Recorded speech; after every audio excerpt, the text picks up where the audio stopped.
Oh yeah, I was dunking on this guy at a club. What? Hello everyone, welcome to another video. I would like to just say that this is the new channel for the English interviews. Just to explain why I split it into two different channels, one in Japanese, one in English, because there's so much to translate. And it's just taken too much time to do it. But these conversations that I've had with people, whatever, are really interesting and really cool. And honestly, I want you to meet these guys, right? So I've split it into English and Japanese. So if you speak natively, Japanese for the Japanese interviews, watch the Japanese videos. And if you speak natively English, watch these ones, and it's in English. And people who are interested in doing a language exchange, whatever, yes, I provide a language exchange every week. And check in the description below and join. And I think you can meet like many cool people like this, whatever, right? And that's about it. Enjoy the video, and let's go. Okay. All right, so let's start with your self-introduction. I'd be happy to. So hi, my name is Sylvia Jones. I am a lifelong language learner, which is why I was really happy to reach out to Michael when I saw the call put out on LinkedIn for interviewees, participants, and watchers and what have you. I am currently pivoting into administrative roles in higher education, ideally with, I want to help more students in international education. But I have been learning Japanese for a really large chunk of my life. And a big part of my growth after really a lot of my young years, K through 12 years, spent self-studying. A huge part of my growth happened while I was in college. I got my undergraduate degree, business marketing at Tulane University in Louisiana, in New Orleans. And that is also the institution that, helped me go through my study abroad experience in Kansai Gaidai in Hirakata in Osaka. Oh, she was Osaka. Okay. Okay. So you definitely I'm assuming you know Kansai Ben, a good amount of Kansai Ben. And whether I wanted to or not, I have my host family and all of my beautiful local friends to thank for that. That's so cool. So I'll start with one question first, and we'll start off from there. So if you could have a conversation with any fictional character in Japanese, who would it be, and what would you ask them? Oh, that's a really good one. I gotta really think. I feel like I'm having a bit of recency bias here, but lately I really enjoyed Studio Science Saru's Dandadam. And one of the main protagonists, deuteragonists, is a young girl, and she's a gyaru. She's a ko gyaru. And I have noticed in some of my hobbies do include just keeping up with Japanese pop culture in general. And it's looking like some of the fashion subcultures that maybe had a lull as we moved out of the 2000s are coming back. So gyaru fashion is a lot more accessible. I think it's easier to share and participate in those from across overseas and domestically within Japan because of a lot of the ways that social media and vertical video sites have connected us. So I think gyaru fashion overall is having a comeback. And I think we're also seeing some comebacks in the dekorake scene. And so I think I would really love to have a conversation with, I think maybe a fictional gyaru. So Momo from Dandaran recently comes to mind. I actually really like I haven't read the manga or whatever, but I've watched some of the anime, and it's I would say it's pretty good. I think the Okurun Momo kind of thing, or love, or she just want to say his name, whatever, but you know what I mean. I think that's really interesting, whatever. A lot of people are saying that it's kind of unrealistic that basically a nerd, a loser, would get with the popular chick, whatever. But I think it's very interesting. It's cool. It's a new spin or whatever I've seen. They're very fun. Yeah. So Absolutely. next question you're gonna move on to is what's the funniest or most surprising reaction you've gotten when you spoke Japanese? I think I think the funniest one may have been when I was at my Japanese conversation club in Colorado. I spent a few years between 2021 and 2022 around Denver, and through their the Japan America Society of Colorado's kind of regional Denver branches large festival. I think it's Sakura Fest. I think it was in June, something like that. I found myself being able to participate in a lot of their community events, including the Kaiwa Club. Okay. It was really great. And so I was really happy to have the opportunity to keep my language chops alive and connect with Japanese American community members when I was back stateside through the Kaiwa Club. So I was at one of these meetings and I snuck up on another one of our members, this dude named George, Lord knows where he's from, while he was talking to some people. And I kind of started razzing him. I grabbed his shoulders and I was like, man, this guy keeps talking, huh? I was being really mean. Whoa. But in a very, very fun, me and George, we were already buddies. It was great. But most of the table ended up laughing pretty hearty after that. And at one point there were a couple fresh faces or people I hadn't conversed with before. And they asked, oh my gosh, Sylvia, are you half? You're so funny. And I was like, no. Maybe that came from living in Kansai, because a lot of people right. just like, I like even though I haven't gone to Kansai, so I've like every time I've gone to Japan, it's like been Tokyo. I'm like a Tokyo boy, even though when I speak Japanese or whatever, it's just like because I have a lot of Kansai friends, I've adopted like, even when I'm not thinking of saying it, I will speak in Kansai Ben. I think a lot of, actually, this is like maybe a little bit off topic or whatever, a lot of people who are like, I guess like, black or whatever, like, are super into the Kansai side for some reason. I'm noticing, I feel a lot of connection with like Kansai area, especially kind of like Osaka feel. I think there's also a lot of connective tissue between the kind of like the differences between Kansai and Tohoku kind of cultures that you maybe see also reflected in like being more from the South in America versus being from elsewhere. And so I found like a lot of the things that people said about each other in Kansai, in Osaka, they're like, oh, we're not like those folks in Tokyo. And I'm like, oh, that's how Southerners talk about each other. Okay. I had a teacher who was in one of my who was for one of my kanji specific courses. The course was built around just continuing to fill out your kanji repertoire. He was originally from Sapporo, but he talked about like a lot of the images that people in Japan have of each other from the different regions. And one of the things I remember him saying was, if you go to Tokyo and somebody likes your jacket, you tell them how expensive it was. And if you're in Osaka and someone likes your jacket, you brag about the sale you got it on.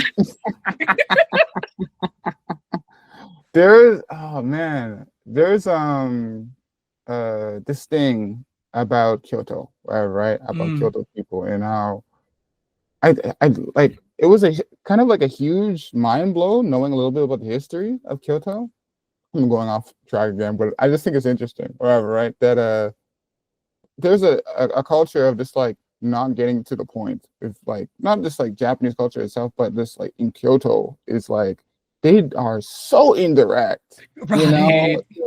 I'm not dissing all Kyoto people. I'm just saying that there's some heat on you guys, like there's a lot of heat on you guys, because a lot of people that I guess like people from Osaka or whatever, or the friends I have from Osaka or whatever, talk about Kyoto people. They don't speak super highly. They think of them more as kind of like snobbies, Wow. and like they do some. I tell you the truth. When I heard that from my friends, and then I started to just like tune in. I'm like, oh, wait, some of them kind of. And I'm like, I'm not trying to make, I'm seeing some points being made. Yeah, but like, because they used to be the capital, whatever, right? There's a lot of pride, on that, right? And I understand more clearly now about that. But there was this thing that I specifically learned about their culture, where I guess they were being ruled by other nation, or they basically not create conflict. So they did a lot of stuff where it's just like you go into say like I don't know, like a restaurant or whatever, and it's like it's time for you to leave, but they ask you, it's like, hey, would you like another serving of sake, or would you like another serving of like okasuke or whatever? And it's like, oh yeah, sure, I'll do it. And then they keep doing that, and then they said, oh, so are you ready to go now, or and it's just like, or do you want another like snack or something? And it's like the person who doesn't like get it, just like in their face, you can see, because they can't basically say get out. Oh my gosh, I can't imagine. Oh, I feel like I wouldn't know to pick up on those. I would feel so embarrassed if someone had to explain that to me after the fact. Ugh. Yeah. So when I learned that piece of history, and I speak to people from Kyoto, whatever, no disrespect to Kyoto people, but I was like, oh my God, I think someone has done that to me. I think someone has done it to me before. And that's the shit that that's the thing that was like really just like blew my mind of like, oh, different, I guess, prefectures I guess I had different rules or whatever, but that specifically was just like super interesting to me. Sorry. I guess I'll move on to. I do have one more for the funny thing, because I would hate for the one thing I have to be like, oh yeah, I was dunking on this guy at a club. What? I hate for like, oh, it's the funniest reaction you've had to Japanese. Can I have a do-over? Sure. We have time. Thank you, I appreciate it. This would have been back in my classes at Kansai Gaidai. I was there for a whole like American academic year, so fall semester and then spring semester. And in my first semester, they have there's a compulsory, you have to be in some kind of Japanese language instruction in addition to, seeing classmates in the day or being immersed in your host family in the evening or something. I had opted into host family, but I had placed really low in my level of assessed Japanese proficiency in the incoming tests, because I had been self-study all that time, so I couldn't name what textbooks I'd finished. I didn't have a JLPT to look back on and say this is what I've passed or anything. And so they put me in a relatively low-level class. Like out of 8 levels that you could be instructed at, they put me at 4. And so I was still, we were reading out of Genki too, is what we were using. But then part ways through, our professor was drilling us on the passive tense. And at one point she decided to use the image to get it to everyone's heads and to prompt us to speak and fill in the sentence. She used the image of a mosquito flying around, and she would walk to different students and go like this on their arm and say, okay, now finish the sentence in Japanese. Okay, you wan-san wa. And she's trying to prompt us to say ka ni sasareta. But she's trying to tell us it's a mosquito. Ka ni sasareta, ka ni sasareta. But instead, one of the students pipes up, oh, sensei ni sasareta, which sounds like she stabbed them. Sensei ni sasareta. Like with a knife. I started laughing so hard, but nobody else in the class knew that sasu had both for bugs biting you and for knives stabbing you. And so I started messing around from the back of the class. I did an impression of like an NHK reporter. 大変な事件が起こりました。関西大五手山キャンパスに something like that. It stopped. Sensei thought it was pretty funny, but we had to go on with the lesson. Afterwards, she actually held me behind and she said, you need to take a higher placement test next semester. That was funny. So all I did was sit around and watch TV with my host family in the evening. And so sometimes it would be the news. And at that time, there were a couple like really serious cases that people got really grave about. Like there were, I think, some kidnappings in the area. And so I had this impression of news people like delivering bad news about a scary incident. Whipped it out. She was like, Sylvia said stop. You know what? That's actually very interesting. You said about watching the news or watching, I guess, like the NHK. You kind of have to get used. It's not like you learn vocabulary from news. You have to kind of just like get used to news, if that's Mm. anything, because like when you put on the announcer, I guess aura, if you want to say whatever, right? It's like you change your posture, the way you speak, the appointedness, and when you say something, whatever, all that changes, right? And it's like you have to think in a way of providing rather than receiving, if that makes any sense. It's You know? almost like a new language within the language. I think Yeah. Japanese in particular is very, you have to be very attentive to these details because there are so many different realms of social settings and formal settings and business settings that really shape the way the language sounds coming in and the ways you have to respond. So it seems like a fun impression to do. Yeah. You're nailing it. Thank you.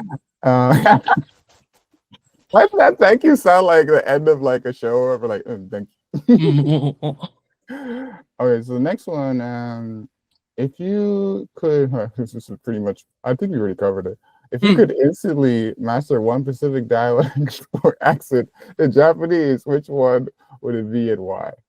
Actually, this might be cheating. I think I've always wanted to learn more about Okinawa dialect, like Uchinaguchi, but those are different enough that I think they're not mutually intelligible with Japanese. It almost counts as a whole different language. I think it's So, well, oh wow, this is very debatable because like some people right? say it's a whole other language, and some people say it's still Japanese, but it's Mm, a dialect. And mm, tell you the truth, I definitely different aside.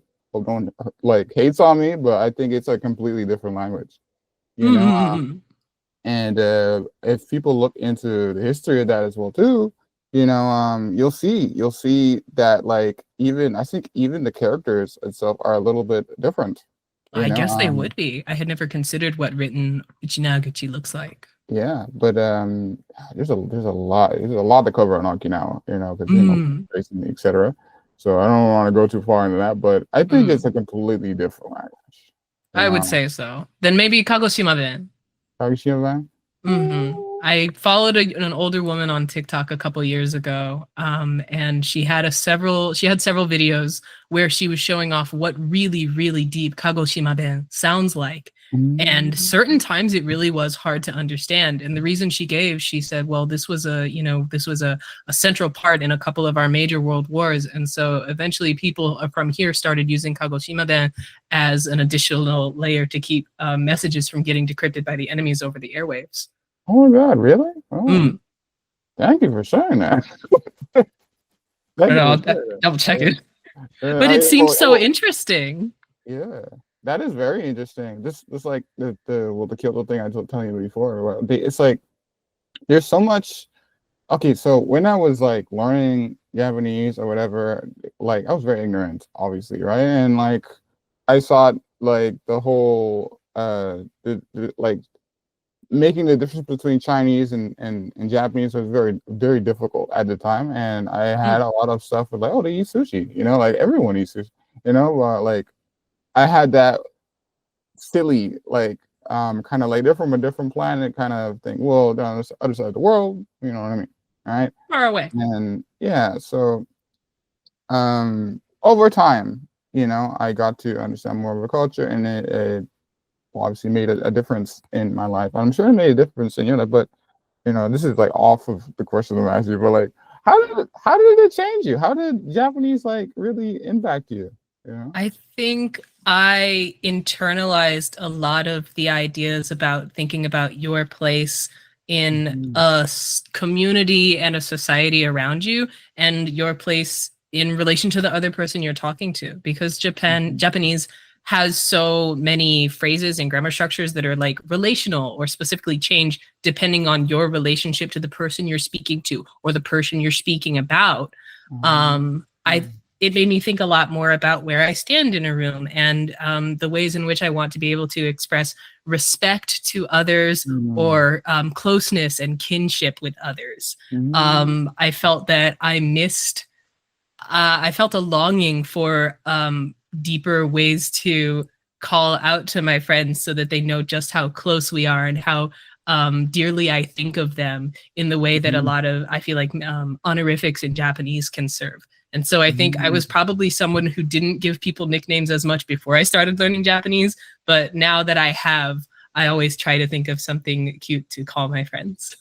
That's cool. That's a good. So I'm assuming you're maybe decent or pretty good at Keigo. My Keigo is probably one of my Son Keigo and my business Japanese are probably my weakest, just because most of the material I've taken in has always been casual, pop culture, variety television.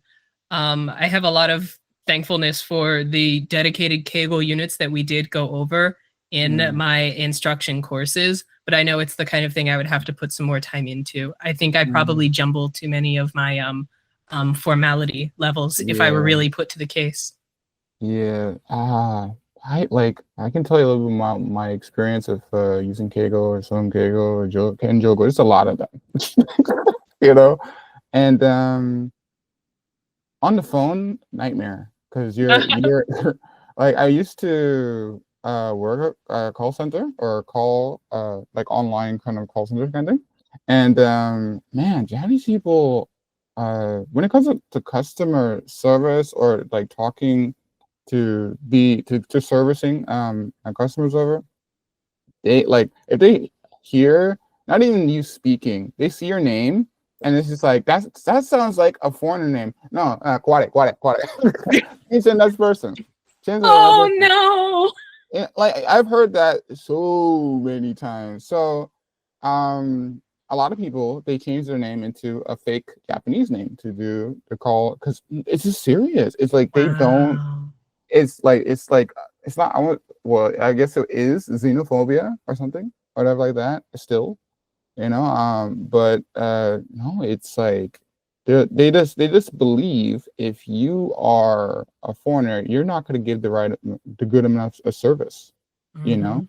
And there'll be some people that are in the same call center to me, and they're horrible, and they're not giving good. They're Japanese, and they're not giving good service, and they'll pick them over them because they don't like that uneasiness, the iwakan, whatever that they feel in the conversation, whatever. Your Japanese can be perfect.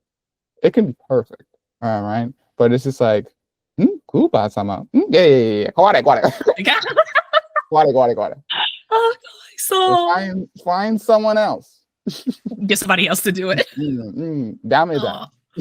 Oh my goodness. So that hurt. If you ever do call center stuff or you do, I guess like interpreting whatever, at some level, whatever. They're not cool, man. They're not cool with that. But I think it's just my experience, the negative experience, just in that realm. Right, so don't be too scared. But that realm, maybe interview will be a little bit different because it's not, dealing with our customer. But, but, maybe, hopefully, I'll keep it in mind. Thank you. That's good to watch out for. We're covering a lot of good stuff. I didn't know that we talk a lot about history and stuff. And so let's talk about the next question. So what's the most useful expression you've learned that isn't taught in textbooks? ハード払いでいいんですか？ハード払い？ハード払いでいいんですか? Right?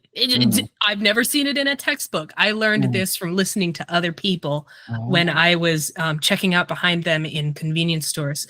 Going on days out shopping, if I'm going to, stores smaller than like a departo or a 7 or something like that, or at like markets, you run the risk of certain places or even eateries being cash only, like money and cold. I don't want to cut you off, but which one are you from? Are you a Lawson Ha or are you 7? That is a good question though. You gotta know that.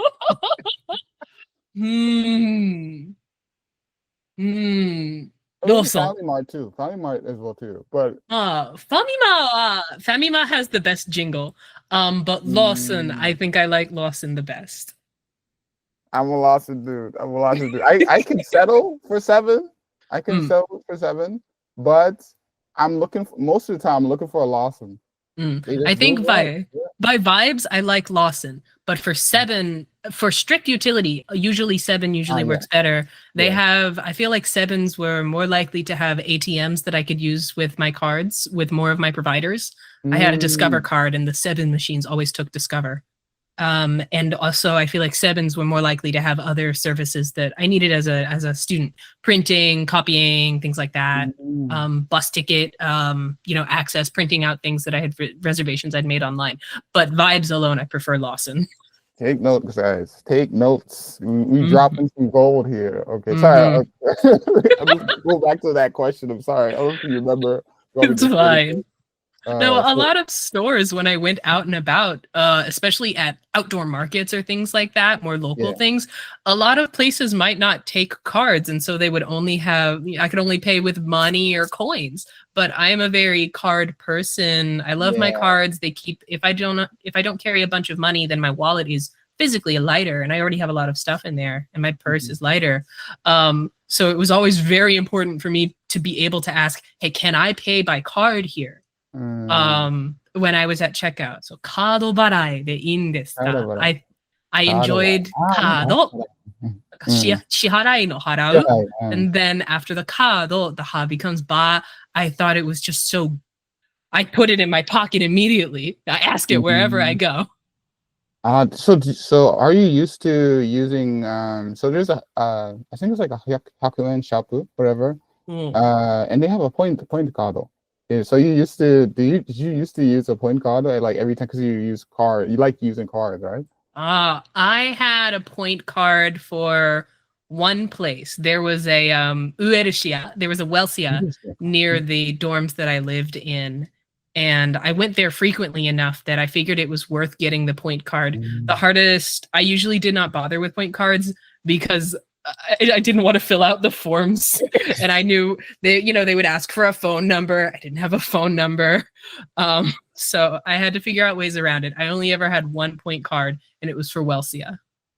Oh, okay. Okay, cool. Now, last question. Then we'll just go to free talk. This is interesting. Sure. So, what's the biggest cultural misunderstanding you've had while learning Japanese, and how did you resolve it? This one's big. A particular hurdle for me has been the way that I speak in Japanese, also English. I listened to a lot of my Japanese from shonen anime and other shows for young boys, and shows that had, and programs and books and games that all just had a bunch of male main characters and a lot of male other cast members. And so most of the Japanese I learned was very masculine. And so a lot of times my host mother and my friends at school, my native Japanese friends at school, would have to gently coach me on more feminine ways to say things. And so I had to break a lot of those very masculine speaking habits just so like people wouldn't get mad at me or like correct my speaking. It's something that was kind of hard, specifically being in Japan, just because I think that aspect of of pretty strict sex and gender roles in social scenarios really came forth in ways that I was never expecting. I'm just not accustomed to having to regulate myself that closely in English, partly because a lot of the ways we express ourselves in English aren't nearly as obviously gendered as in Japanese. And even when they are, it's far less likely that someone I'm speaking with in America in English will stop the conversation to say, whoa, talk like a girl. That is a very, very, very good thing that you discovered right there. I think we can talk about this actually. So when I was studying Japanese over, there was like, I don't know, like a model in my head of like who I would copy, or Japanese was like to say shadowing you. So the shadow a person or whatever, or character, or what's it called? For me, it was an actor, right? And actor is Tomiya Nagase, and him and I think it was like another guy named Ogorishun, and the way that they spoke, I always were I was always copying them. All right, and I really liked the way how he spoke and the way he carried himself, and that kind of just like made the glop of of like dialect slash accent that I have, whatever, right? And maybe you did something kind of like that. Maybe that's the reason that you're like, oh, I'm going to speak with this guy. I like this character, you know. So who did you have someone like that? Actually? I think there was never one singular person. Because I was just watching so many shows, but I never got deep enough in. Oh wait, it's coming back. It's all coming back now. I never got deep enough into any one actor or series to lock in on one particular style of speech. I certainly had my favorite voice actors, but it was because I liked the sound of their voices, and so I would just kind of listen like their words were music. In particular, Konishi Katsuki has always been a favorite of mine for a very long time. Favorite seiyu. And then, of course, more recently, very, very successful, recognizable voices is Tsudaken. Tsudaken. And I always remember the short version of his name, like the Yaku, Tsudaken Jiro.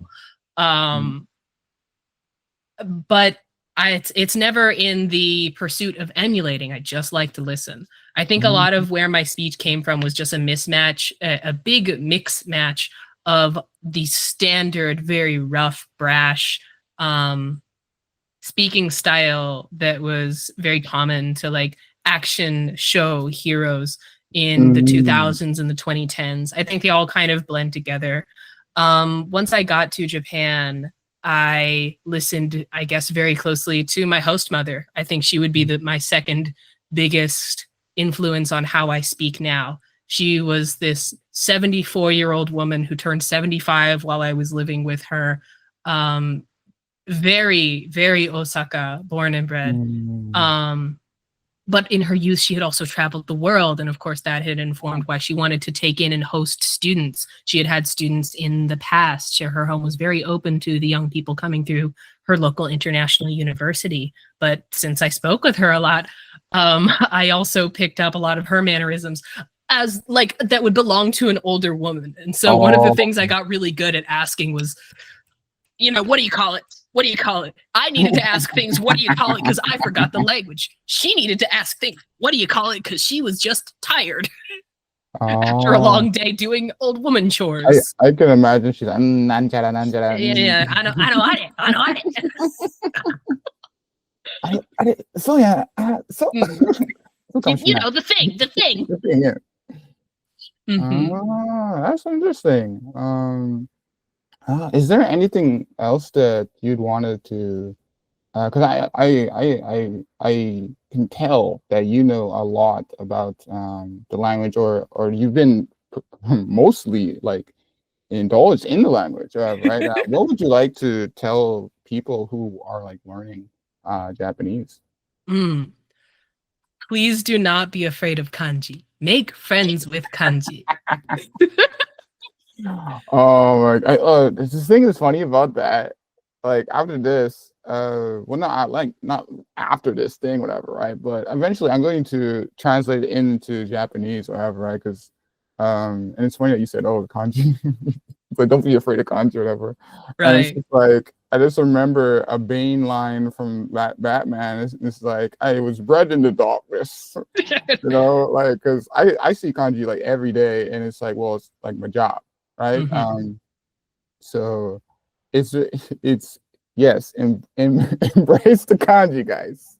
Because I believe this, and so I have two big reasons for this. One, I believe that most of the English to Japanese courses that you will encounter, a lot of these textbooks, a lot of courses based on these textbooks, Yokoso, Genki, Tobira, Nakama, a lot of these courses will treat the English learner with kid gloves, and I think there is not an early enough integration of kanji recognition and learning built into these. And I think if it essentially builds procrastination into your learning journey. And so you wait and wait and wait until you just cannot avoid kanji anymore. And now it is a really big problem. And you can speak so much more than you can read. Yeah. If you start taking it in early, if you make friends with kanji early on. I just love movement. I'm serious. You have to make friends with kanji. I know you're serious. It's just like people are so. Every time I have conversations with people who are there, they want to learn Japanese. They're super into anime, super into some kind of media, whatever.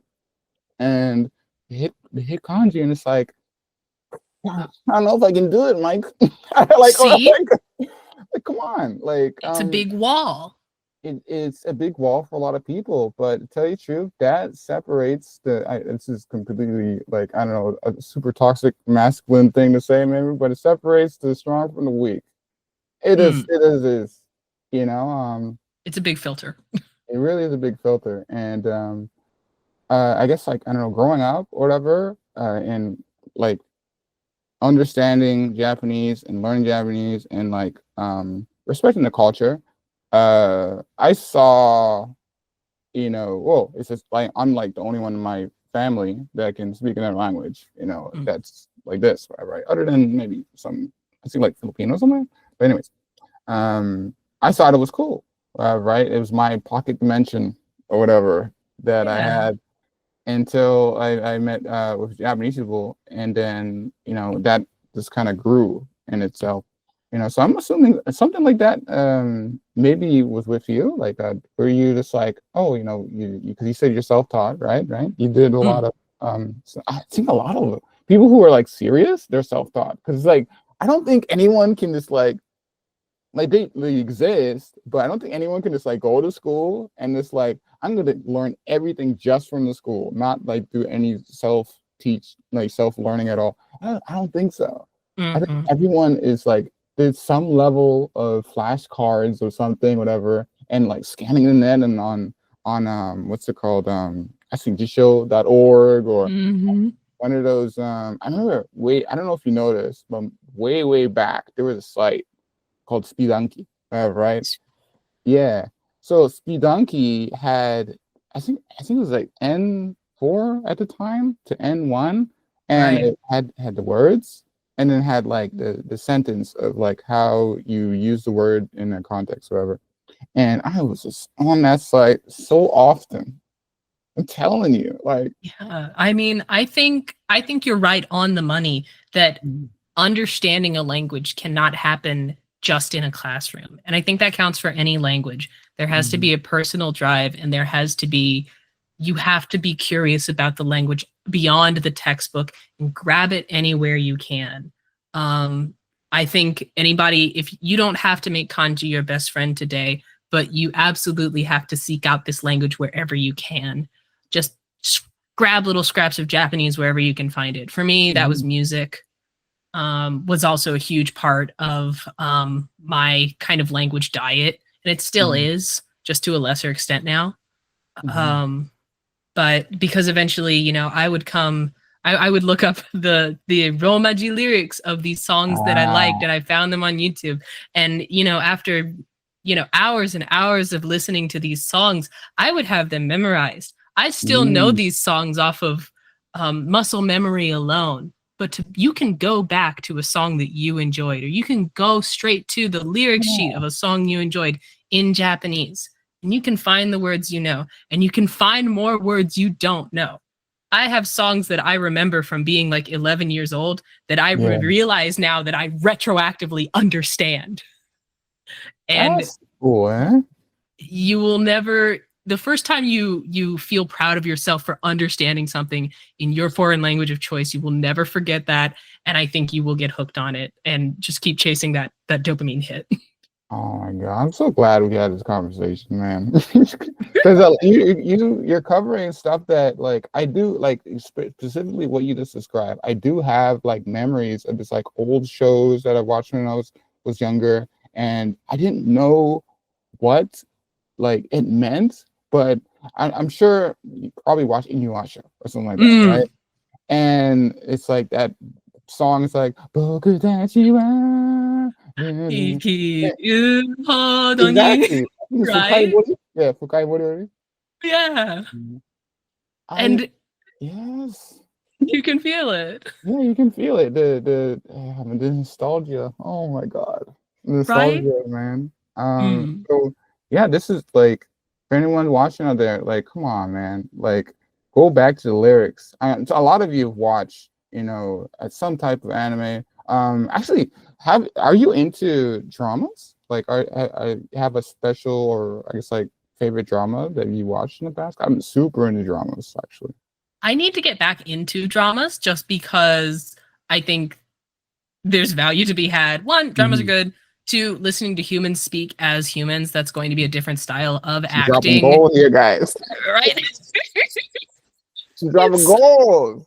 No, seriously. I mean, I think dramatized acting and line delivery is always going to be so much crisper and slower and tighter than real person-to-person conversation on variety television or TV interviews. But it's still a different way to take in the language and to see a really good story. I think I stopped watching dramas. This is so picky. It's just because I don't like a lot of the shots that they use in J-dramas. I'm like, wow, everybody is just standing still and not moving enough, but I need to come back to them because I miss the stories. I haven't watched. Also, it was harder to watch dramas, 10, 15 years ago. I had to go on weird sites and no, I feel like Rakuten hadn't even bought up Viki yet or vice versa. Oh, yeah. But I do remember, who was it? He was part of Arashi, but then he was also in all these dramas and you couldn't escape him. Matsujun. Jun, I think it was Jun Matsumoto. I'll look it up after. But yes, okay. From Arashi. I found a bunch of dramas back when I was younger that he starred in. There was one, Hanakimi. Yes. I watched Hanakimi before, yes. Hanakimi! Yeah. I could watch that over again. I think it would be so beautiful. I loved Hanakimi. I think there's a few dramas that I like. I probably talked about this in another interview, so if I'm repeating myself here, I'm sorry, but this is my childhood, guys. Hanayori Dango. Hanayori Dango. Yeah, I'm putting you you guys on. Yes, like, have you watched the Goksen too? Goksen? No, I haven't. Or Goksen is I don't know if I can. I'll pull it up later. I'm just spewing out the names wherever, right? But man, those, like, growing up, it mean a lot to me to watch those things because it's like I jumped into another world. There was another show, I think you probably watched it. I think Ichimiru. What's it called? It's like 1,000 liters, not 1,000 centimeters per second. No, like 1,000 tears or something. I can't remember. Now I'm getting my things mixed up. Hold on. Oh my God. I can't remember, but it's like a 1,000. If you guys know what this drama is, I'm sure someone's gonna know. It's 1,000 like milliliters of like namida of tears or something like that. Oh my God, I can't remember the name of this. So there was that. If you guys could figure that out, whatever. And there was Sekaichu, Sekai in the middle of the world, crying out for love or something. I think, but I just always call it Sekaichu. Everyone calls it Sekaichu. That those are literally my childhood. Like through, I guess, like high school, maybe middle school. I'm sure. It's in high school, I think. Yeah, a lot for me. Gosh, those bring me back. I'm remembering them all now. I remember Nodame Kantabiru, Nobuta o Produce. There was that one. Which I actually read some of, I guess, the light novel that inspired it in one of my kanji courses. My professor would find excerpts that he knew that we could get through, and he would make vocabulary kind of menus out of the words that appear in this short story selection or part of this newspaper article. And one of them was Nobuta o Produce. Okay. So we reached the end of this. And I don't know if we can do part 2. Could be cool. Like, I think you know a good amount of Japanese. I don't know if we'll do it if you want to. You know. Where can we find you? Where can we find you on social media? Where can we... Absolutely. I appreciate the opportunity. I think first and foremost here, I do have a LinkedIn that is connected to my name, Sylvia. And one of the other places that I am very active online is Twitch. Twitch. So you do Twitch. Cool. That's part of why I have a microphone that looks like this. You hide in the background there. Google automatically zoomed in for me, so it was fine. I operate a Twitch channel that is definitely a very silly vibe, very casual, very high energy Twitch channel where I stream video games for my audience and my chat. And the fun thing about us is that I play games in Japanese completely. Oh my God, yes. The voices, the text, everything. And I translate in real time. If I don't know something and chat does, you can help me figure it out with your keyboard.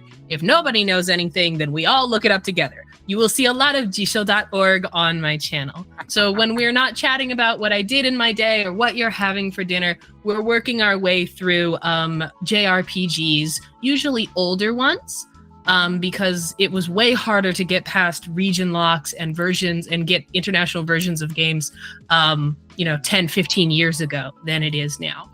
Right now, we are playing through Kingdom Hearts 3. And so that's a great opportunity to hear a lot of fun, bombastic, and pretty slowly delivered Disney character voices. So some of them will be really crazy to listen to, like Donald Duck and Goofy, but some of them will be the very crisp diction that you would imagine a Disney princess would speak in. That's what we're working on right now. And next up, we will see. So I'm actually working on bringing the channel back up to full capacity, including, some other activities in the evening, some of the daytime. And I may or may not be folding in a little bit of introductory Mandarin into things. So you did some Mandarin too. Cool. For about 5 years, I took a break off of Japanese study just because the high schools I was at didn't offer Japanese, but I did end up somewhere that had Mandarin Chinese. So I went into that program, and then I did a little bit of the introductory courses over in my university years. So I have a really strong grip on the basics of Mandarin, and having spent that time doing Chinese ended up making me really strong going back to kanji later. Man, you're cool, man. Thank you. I mean, no, you're cool right back. I've put a giant translation job on your lap for your channel. So, once again, this is work you're putting in. But you know what? I think it's gonna. Well, the audience I'm doing this for is people who want to learn English. But these conversations are so super interesting. Why foreigners want to learn their language, right? Why do all the work? But no, I have my whole life to do this, so it's okay. I think it matters. This stuff matters. Work matters. Thank you. So you can find Sylvia on LinkedIn and Twitch. You have a Twitch handle? My handle on Twitch is, I'll put it in the chat for now, and I guess we can. I trust you. You can just tell me, and I'll put it in the description later of the video. Absolutely. Sense. So my Twitch is Spitzy Speaks JP. You guys. Mostly, a lot of times I won't go heavily by Sylvia on there, but it's easy enough to make it clear here and now. So you'll see a lot of my online handles will say Spitzy. Demo, that's me, Sylvia. Cool. All right. Just a little bit of online safety. I see. So thank you guys for watching, and we'll see you guys in the next video. Bye-bye. There's a lot. And so I spent that 9 days kind of looking at the different disaster areas in Fukushima, and that kind of, because I think up in that point, up